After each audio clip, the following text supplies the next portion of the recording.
Hello guys! Good day everyone! Hope you all well. Welcome po sa aking YouTube channel. This is Brit Pinay Journey. For today video mga kaibigan, magtatanim po tayo ng mga strawberry runners from last year, 2024. This year is 2025. Ito na po yung mga runners na kinip natin from last year. So, marami din po mga about 30s na strawberry runners or strawberry babies na kinip nating. Pasensya na guys, maingay. Dumaan yung traktor. So, ayan po mga kaibigan. May sineperate po akong mga punla dyan kasi ibibigay ko po dyan sa kay Tanda. So, gusto niya daw ng strawberry runners. So, ito po guys. Yung iba guys ay tinanim ko na siya. Hindi ko na po vinidyuhan.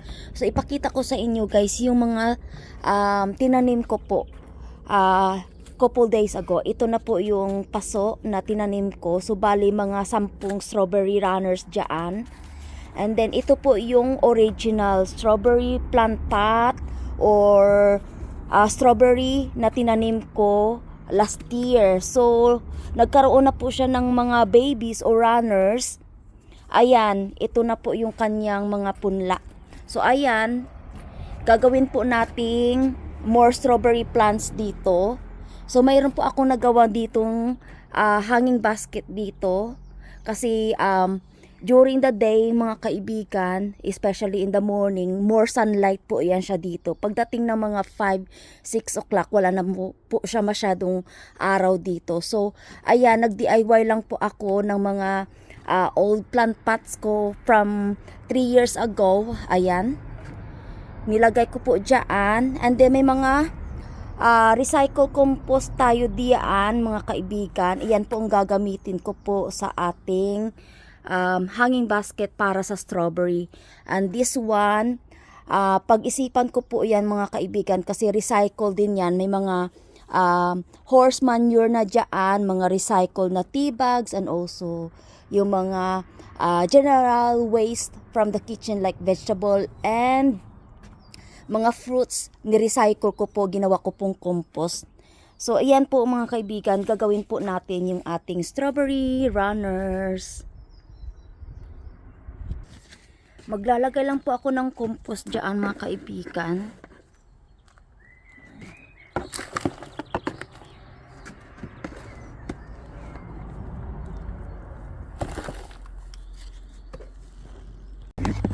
Maglalagay lang po tayo ng compost mga kaibigan sa ating ayan.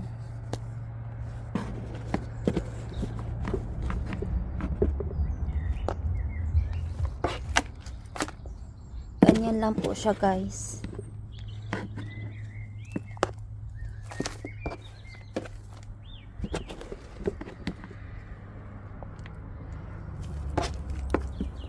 Okay, lalagyan ko muna to mga kaibigan yung ating hanging basket na mga soil, then mag-start na din tayo magtatanim ng strawberry.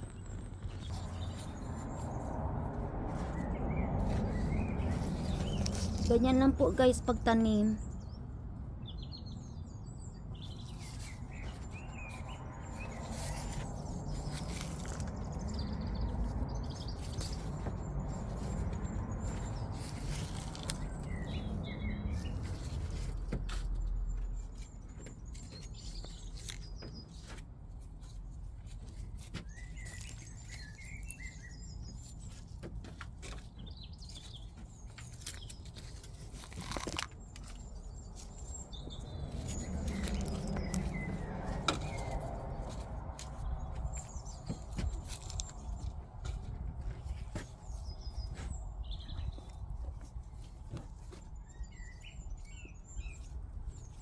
Ganyan lang po siya itanim guys. I-line up lang natin.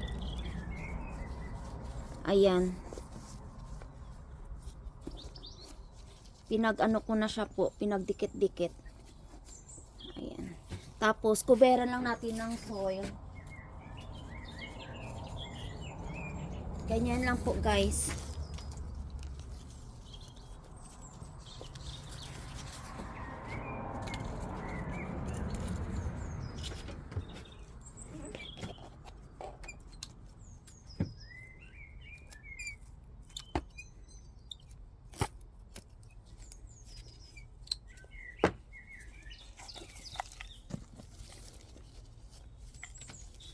Para makarami tayong harvest na strawberry this year.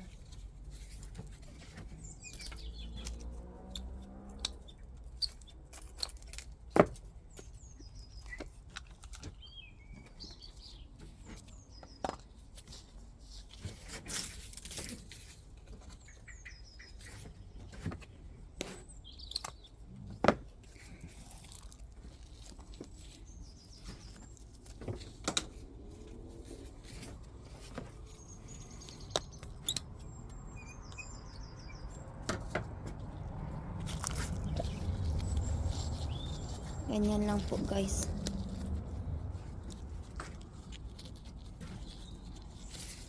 Ayan, ganyan po siya guys. Yung ating strawberry.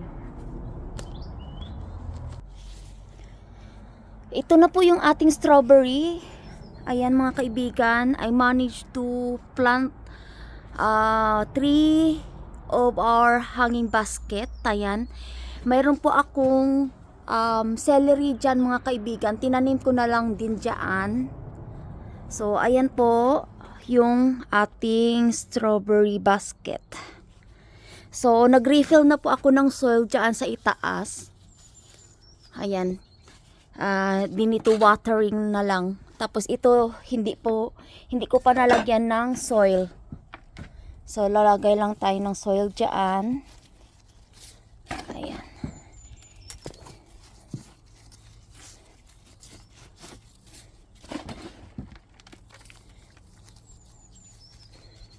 Lalagyan lang tayo ng soil dyan guys.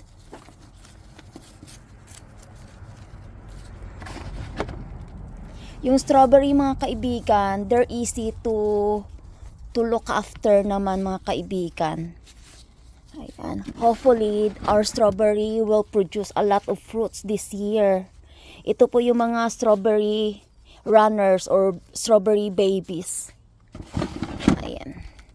Tambunan lang natin siya. So, marami-rami po yung ating strawberry this time.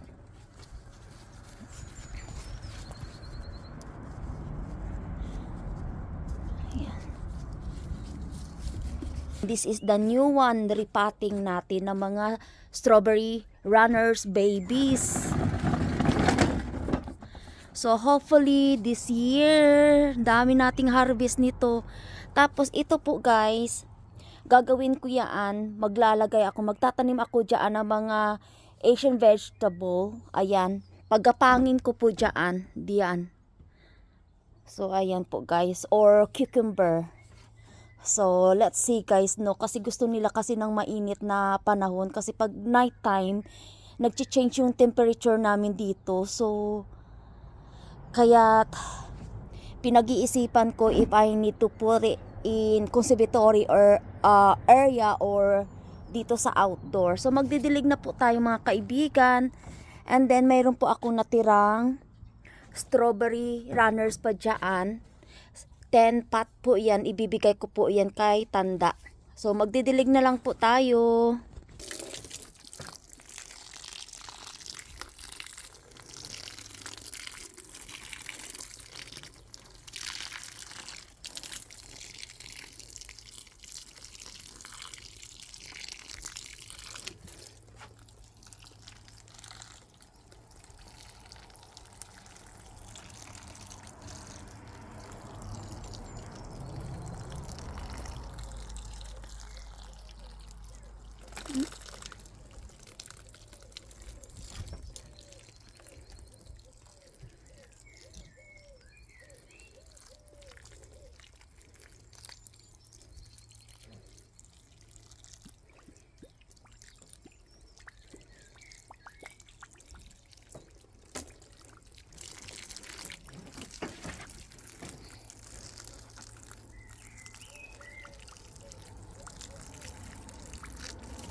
Ito na po yung ating strawberry hanging basket, guys. We already done the replanting sa ating runners. So, today is Thursday, April 10th. So, 11 ko na po ito i-upload yung ating video. So, maraming salamat po sa mga taga-subaybay at panood ng ating video all the time. Mega shoutout po sa inyong lahat, mga legit friend natin dito sa YT. And also mga newcomers, viewers and also subscriber. Maraming salamat po sa inyo. Kung bago lang po kayo napadaan sa aking channel, huwag po kalimutan po like, mag-share, mag-comment, and mag-subscribe na din po. At i-hit ang notification bell para ma-notify po kayo sa tuwing mag-upload ako ng video. Ayan. Thank you for watching, guys. God bless everyone and keep safe always. Maraming salamat. I need to end this video. Take care and keep safe. Paalam muna. Thank you for watching. Bye!